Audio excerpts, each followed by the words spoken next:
बुलेटिनच्या सुरुवातीलाच आता एक ब्रेकिंग बातमी। लोकसभा निवडणुकीसाठी सगळेच राजकीय पक्ष तयारीला लागलेत आणि याच पार्श्वभूमीवर आता भाजप प्रदेशाध्यक्ष चंद्रशेखर बावनकुळे यांनी राज ठाकरेंची भेट घेतली आहे। राज ठाकरेंच्या शिवतीर्थ निवासस्थानी दोघांमध्ये चर्चा झाल्याची माहिती समोर आली आहे। तर मोदींचा हा मुंबई दौरा तसंच 17 तारखेला शिवाजी पार्क मैदानावर होणाऱ्या सभेनिमित्तानं या भेटीमध्ये चर्चा झाल्याची माहिती समोर आली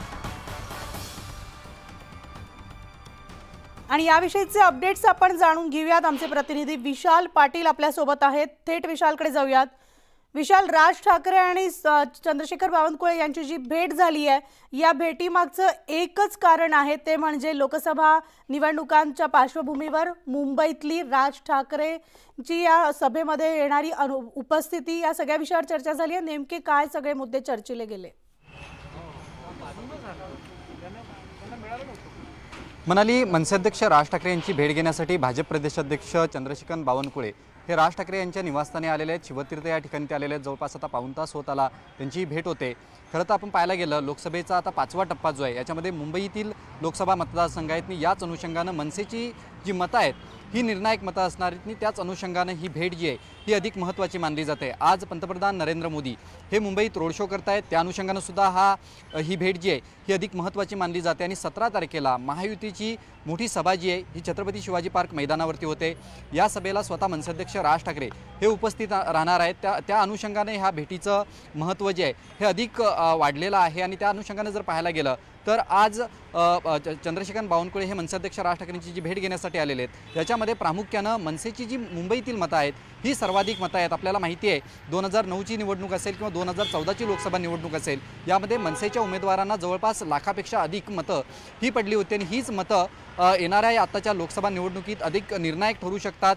जे महायुतीचे उमेदवार आहेत या उमेदवारांसाठी ही मतं अत्यंत निर्णायक ठरू शकतात। जी त्याच अनुषंगानं या पार्श्वभूमीवरती चर्चा करण्यासाठी म्हणून चंद्रशेखर बावनकुळे हे राज ठाकरे यांचं निवासस्थान शिवतीर्थ या ठिकाणी पोहोचलेले आहेत। जवळपास पाऊण तास झाला ही चर्चा जी आहे ही सुरू आहे। मात्र ज्या पद्धतीनं मनसेकडनं बिनशर्त पाठिंबा दिल्यानंतर मनसेचे अनेक पदाधिकारी असतील, नेते असतील, हे महायुतीच्या उमेदवारांचा प्रचार करताना आपल्याला पाहायला मिळत आहेत। शिवाजी पार्कवरती जी सभा होते त्याच्या नियोजनासंदर्भात सुद्धा चंद्रशेखर बावनकुळे हे मनसेअध्यक्ष राज ठाकरे यांच्याशी चर्चा जी आहेत हे करू शकतात आणि या सगळ्या पार्श्वभूमीवरती ही भेट जी आहे ही अधिक महत्त्वाची मानली जाते। म्हणाली निश्चितच त्यामुळे शिवतीर्थवर राज ठाकरे आणि चंद्रशेखर बावनकुळे यांची जी भेट आहे ही अतिशय महत्त्वाची आहे। येणाऱ्या सगळ्या मुंबईमधला जो 5वा टप्पा आहे लोकसभा निवडणुकीचा, या टप्प्याला घेऊन ही भेट अतिशय महत्त्वपूर्ण आहे। विशाल, धन्यवाद या सविस्तर माहितीसाठी। वळूयात पुढच्या बातमीकडे। मुंबई आणि नाशिकच्या महायुतीच्या उमेदवारांच्या प्रचारासाठी पंतप्रधान नरेंद्र मोदी मैदानात उतरले आहेत। मुंबईमध्ये भाजपकडून शक्ती प्रदर्शन करण्यात येणार आहे। शिवसेना फुटीनंतर पंतप्रधान नरेंद्र मोदी मुंबईत पहिल्यांदाच मेगा रोड शोच्या माध्यमातून शक्ती प्रदर्शन करत महायुतीच्या उमेदवारांसाठी मैदानात उतरणार आहेत। तर घाटकोपरमधील अशोक सिल्क मिलपासून हा रोड शो सुरू होणार आहे। घाटकोपर पूर्वेकडील पार्श्वनाथ चौकापर्यंत हा मेगा रोड शो असेल, तर अशोक सिल्क मिलपासून श्रेयस टॉकीज मार्गे सर्वोदय सिग्नल आणि त्यानंतर सीआयडी ऑफिसकडून मार्गस्थ होत सांघवी स्क्वेअरपासून पुढे जात हवेली ब्रिज मार्गे घाटकोपर पूर्वेकडील पार्श्वनाथ चौकापर्यंत रोड शोच्या माध्यमातून शक्ती प्रदर्शन करण्यात येणार आहे।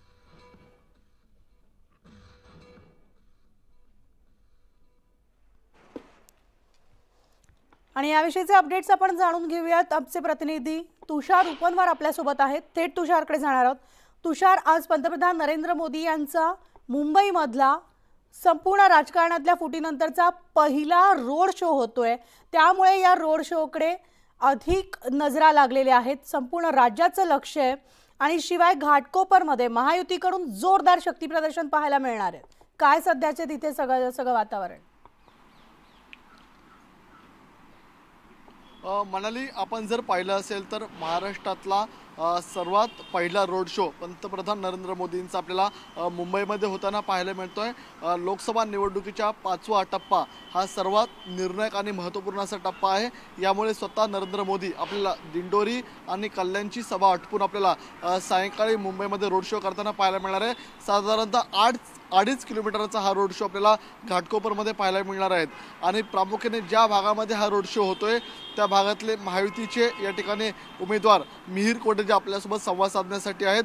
कशी रोड शोची तयारी झालेली आहे आपण त्यांच्याकडून जाणून घेणार आहोत। सर, काय सांगाल? पहिल्यांदाच पंतप्रधान नरेंद्र मोदी तुमच्या मतदारसंघामध्ये रोड शो घेणार आहेत, आता रोड शोची पूर्ण तयारी झाली आहे का? आणि पूर्ण तयारी झालेली आहे आणि आजचा दिवस आयुष्यातला सर्वात मोठा दिवस आहे. कारण प्रथम तर मोदीजीवर आमच्या सर्वोच्च नेतृत्वाने मला एवढी मोठी जबाबदारी दिली आणि आज भाग्यच आहे माझे की स्वतः युगपुरुष, विकासपुरुष, देवपुरुष, यशस्वी पंतप्रधान श्री नरेंद्र मोदीजी रोड शो घ्यायला या मतदारसंघात येत आहे.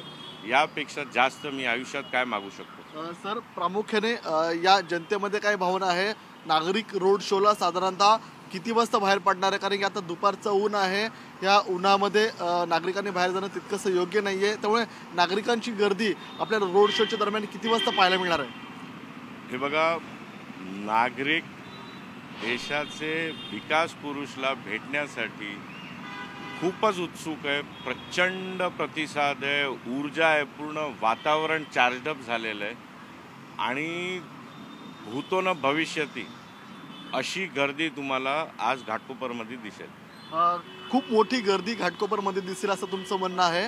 मात्र दुसरीकडे उद्धव ठाकरेंचं असं म्हणणं आहे की मोदींनी मुंबईमध्ये जरी रोड शो घेतला तरी मुंबईमध्ये आम्ही भाजपला खातं उघडून देणार नाही. काय सांगाल? हे बघा, ते काय म्हणतात त्याच्यात आम्हाला जायचं नाही आहे. जनतेला मोदीजीचा रोड शोमध्ये यायचं आहे. जनतेला मोदीजींना पुन्हा एकदा पंतप्रधान करायचं आहे. गेल्या 61 दिवसात मी जे जे विभागात गेलो, पूर्ण मतदारसंघ फिरलो आहे आणि जनता हे मोदी मोदी करत आहे. मोदींनी आता काही वृत्तवाहिन्यांना जी मुलाखत दिली त्यामध्ये असं वक्तव्य केलेलं आहे की मी मुस्लिम द्वेष हा कधीही केला नाही आहे. मी जेव्हा हिंदू आणि मुस्लिम द्वेष करेल तेव्हा मी या सार्वजनिक आयुष्यातून निवृत्ती घेईल. मुस्लिमांसंदर्भातलं जे वक्तव्य आता मोदीजींनी केलं आहे तर मुस्लिम मतांवरती याचा मोठा इम्पॅक्ट पडू शकतो? हे बघा, मोदीजींचे विकास कार्य हे धर्मामध्ये भेदभाव करत नाही. आज मानखुर्दमध्ये जो गरीब आहे त्याला मोदीजींचा राशन भेटतो. मोदीजींचा जो सुरक्षा कवच आहे, आयुष्यमान कार्ड, 5 लाख रुपयाचा एका अर्थाने मेडिक्लेमच आहे, कॅशलेस. ते प्रधानमंत्री जन आरोग्य योजना अंतर्गत काय मानखुर्दमध्ये लोकांना तो सुरक्षा कवच नाही भेटत का? बिलकुल भेटतो. तर मोदीजींचा विकास कार्य प्रत्येक भारतीय नागरिकसाठी आहे. संजय राऊतांनी अशी टीका केलेली आहे. त्यांचं असं म्हणणं आहे की ज्या कोपरमध्ये एक दुर्दैवी घटना घडली, एक फ्लेक्स पडल्यामुळे अनेकांचा जीव गमावा लागला, त्याच घाटकोपरमध्ये मोदी आता आपल्याला आनंदामध्ये रोड शो करताना पाहायला मिळणार आहेत. हे कितपत योग्य आहे असं त्यांचं म्हणणं आहे? नाही, हे बघा, ते होर्डिंग कोणाचा होता? उद्धव साहेबांकडे पक्षप्रवेश करताना त्यांचेच धाकटे भाऊ बाजूला उभे होते. एवढंच बस आहे. त्यापुढे